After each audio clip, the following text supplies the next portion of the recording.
तो आ गए 18 साल के लॉन्डो। वीडियो का टाइटल और थंबनेल देख के तो आप लोगों को पता चल ही चुका होगा कि आज मैं आप लोगों को बताने वाला हूँ टॉप 10 18+ एनिमेस के बारे में, जिनको कि अगर आप लोग 18 साल के हो चुके हो तभी देखना, वो भी अपने रिस्क पर। और इन एनिमेस को आप लोग अपने पेरेंट्स के साथ देखने की गलती तो बिल्कुल भी मत कर देना अगर आप लोग अगले दिन दोबारा से अपने फोन के यूट्यूब को ओपन करना चाहते हो तो। ठीक है, तो फिर हम लोग इन एनिमेस को अगर आप लोग चाहो तो बंद करो और वीडियो को स्टार्ट कर। ठीक है कर रहा हूँ वीडियो को स्टार्ट, लेकिन उससे पहले इन लोगों को वीडियो को लाइक और चैनल को सब्सक्राइब करने के लिए तो बोल दूं, तो फटाफट से गाइस आप लोग वीडियो को लाइक और चैनल को सब्सक्राइब भी कर देना। तो चलिए शुरू करते हैं फटाक से आज की वीडियो को। तो गाइस जो हमारे नंबर 10 पे एनिमे आता है वो है high school of the dead. तो आखिर इस एनिमे में होता है क्या? तो गाइस इस एनिमे में जापान में किसी वजह से जो वहाँ के मुर्दे होते हैं, मुर्दे यानी कि आप लोग समझ रहे हो ना, वहाँ पे जिन लोगों को दफना दिया जाता है वो वाले मुर्दे, वो लोग जिंदा होने लगते हैं। और जो हमारा मेन कैरेक्टर है वो एक हाई स्कूल में पढ़ रहा होता है और गाइस उसी हाई स्कूल पे वो मुर्दे कर देते हैं अटैक। तो फिर आखिर इसके बाद होता क्या है? तो गाइस जो हमारा मेन कैरेक्टर ताकेशी है उसको अपने बेस्ट फ्रेंड को मारना पड़ता है सिर्फ उन मुर्दों की वजह से, क्योंकि वो उन मुर्दों के ही टीम में जाके शामिल हो जाता है। वो कैसे होता है वो तो आप लोगों को जानने के लिए इस एनिमे को जाकर देखना पड़ेगा, और आखिर वो फ्यूचर में कैसे सर्वाइव करेगा वो भी आप लोगों को इस एनिमे में आगे देखने पर ही पता चलेगा। और आप लोगों को मैं दोबारा से बता देता हूँ कि सारे एनिमे ही 18+ है, और इस एनिमे में कुछ ऐसे खून खराबे वाले सीन है जो कि शायद से आप लोगों को इरिटेट भी कर सकते हैं। इसलिए मैं आप लोगों को दोबारा से कहूंगा कि आप लोग इस एनिमे को भी अपने रिस्क पर ही देखना। और IMDb पे इसको 7.2 की रेटिंग मिली हुई है, और अगर आप लोग चाहो तो जाकर इसको ट्राई कर सकते हो। हम लोग बढ़ते हैं हमारे अगले एनिमे की तरफ। नंबर 9 पे है हमारा डीमन किंग डाइमाओ। इस एनिमे में हमारा मेन कैरेक्टर है अकुतो। वो एक मैजिक एकेडमी में अपना ट्रांसफर करवाता है, जहाँ पे कि उसकी दोस्ती होती है वहीं के निंजा क्लैन के एक मेंबर से।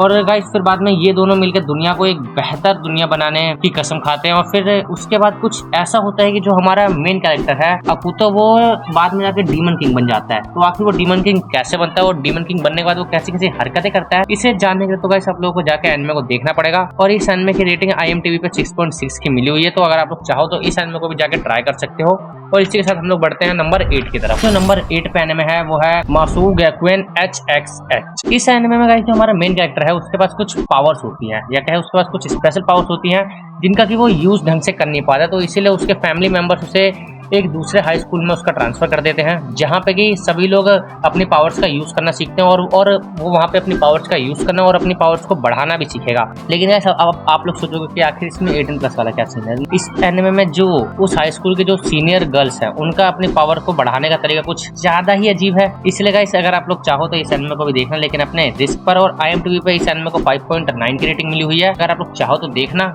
मेरी तरफ से तो आप लोगों के लिए सारे एनिमे ही मस्ट वॉच होंगे, क्योंकि आखिरकार ये सब 18+ एनिमे है गाइस। तो फिर इसके साथ हम लोग बढ़ते हैं हमारे अगले एनिमे की तरफ। नंबर 7 पे एनिमे आता है, उसका नाम है युसुंगा नो सोरा। तो गाइस इस एनिमे में होता क्या है? इस एनिमे में गाइस एक सडन इंसिडेंट के कारण जो हमारे मेन कैरेक्टर हैं, जो कि दोनों ट्विंस हैं, वो अपने पेरेंट्स को खो देते हैं। उसके बाद गाइस वो लोग डिसीजन लेते हैं कि वो लोग अपनी जिंदगी को दोबारा से एक नए पहलू से शुरू करेंगे, जिसके बाद गाइस उनकी जीवन में कुछ ज्यादा ही मुश्किलों का उनको सामना करना पड़ता है। और आखिर वो मुश्किलें कौन कौन सी होती हैं और आखिर वो लोग कैसे सर्वाइव करते हैं, वो सब जानने के लिए तो आप लोगों को इस एनिमे को जाकर देखना होगा। IMDb पे इस एनिमे को 6.2 की रेटिंग मिली हुई है, तो अगर आप लोग चाहो तो एक बार इस एनिमे को जगह देख सकते हो। और इसी के साथ हम लोग बढ़ते हैं हमारे अगले एनिमे की तरफ। नंबर 6 पे एनिमे है, उसका नाम है कॉन्पियोन।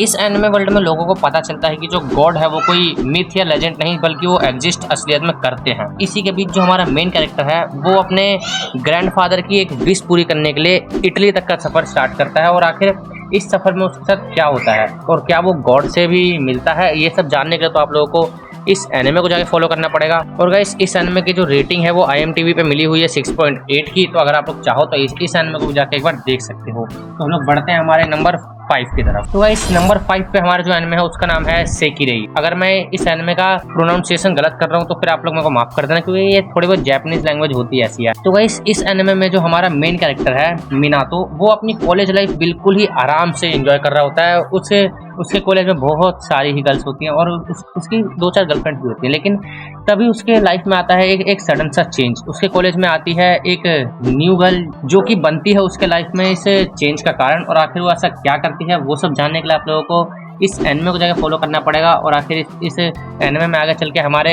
मेन कैरेक्टर के साथ क्या क्या होने वाला है वो शायद से आप लोग सोच भी नहीं पाओगे। IMDb पे इस एनिमे की रेटिंग मिली हुई है 7.3 की, तो अगर आप लोग चाहो तो एक बार इस एनिमे को भी अपनी तरफ से कंसिडर कर सकते हो। तो गाइस जो हमारे नंबर 4 पे एनिमे है वो है टू लव रू।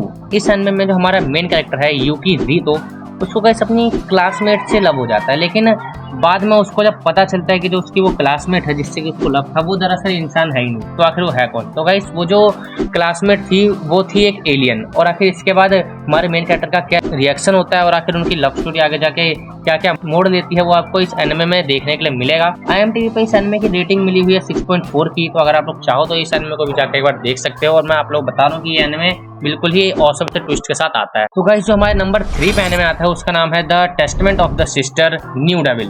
तो आखिर इस एनिमे में होता क्या है। इस एनिमे में जो हमारा मेन कैरेक्टर है सवारा, उसको मिलती है उसकी 2 न्यू स्टेप सिस्टर जिनके साथ उसका इंट्रोडक्शन थोड़ा सा एम्बैरेसिंग सा होता है। वो तो आप लोगों को पहले एपिसोड में खैर पता चल जाएगा।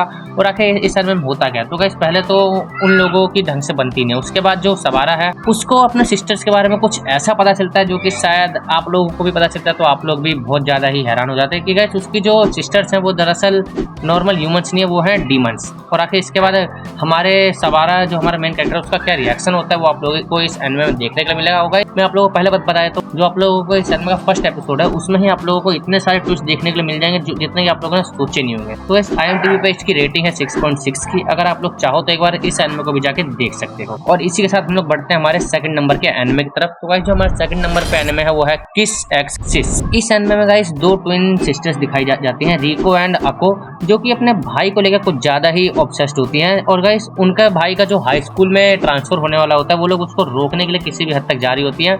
और आखिर उसके बाद वो लोग क्या क्या करते हैं वो तो आप लोग इस एनिमे में देखेंगे। IMDb पर इसकी रेटिंग मिली हुई है इसको 6 आउट ऑफ 10 की। और अगर आप लोग चाहो तो इस एनिमे को भी जाकर देख सकते हैं। और इसी के साथ हम लोग बढ़ते हैं हमारी लिस्ट के टॉप 1 एनिमे की तरफ। नंबर 1 पे हमारा एनिमे आता है वो है हाई स्कूल DxD। और आई डोंट थिंक गाइस कि मेरे को इसके बारे में आप लोगों को ज्यादा कुछ बताने की जरूरत है। और मैं बस आप लोगों को इतना बोलना चाहूंगा कि अगर आप लोग 18 साल के हो चुके हो तो आप लोग इस एनिमे को एक ना एक बार आप लोगों को जरूर से देखना चाहिए, क्योंकि इस एनिमे की स्टोरी लाइन गाइस एक नंबर ही है। और फिर से बता रहा हूँ कि यह 18+ एनिमे है, तो आप लोग इसको अपने पेरेंट्स के साथ तो बिल्कुल भी मत देखना, और अगर देखना भी तो अपने रिस्क पर। और गाइस IMDb पे इस एनिमे को रेटिंग मिली हुई है 7.6 की। तो गाइस इसी के साथ हमारी आज के टॉप 10 एनिमेस की लिस्ट यहीं पे खत्म होती है। और अगर आप लोगों को ये वीडियो अच्छी लगी हो तो आप लोगों को पता ही है क्या करना है, वो मैं आप लोगों को पहले ही बोल चुका हूँ। तो फिर इसके साथ हम लोग इस वीडियो को करते हैं यहीं पे एंड। और हाँ, एक और चीज, इससे पहले कि ओवरफ्लो के फैंस मेरे को आके अभी कमेंट सेक्शन में गालियां लिखने लगे, मैं आप लोगों को पहले बता देता हूँ कि ओवरफ्लो को मैंने इस एनिमे की लिस्ट में इसलिए ऐड नहीं करा क्योंकि वो एक एनिमे नहीं है, वो एक एच एनिमे है। ठीक है, आप लोगों को मैं पहले बता देता हूँ। और बात करें उस एनिमे की स्टोरी लाइन की तो गाइस वो तो आप लोगों को पता है वो नेक्स्ट लेवल हो रखा है, इसीलिए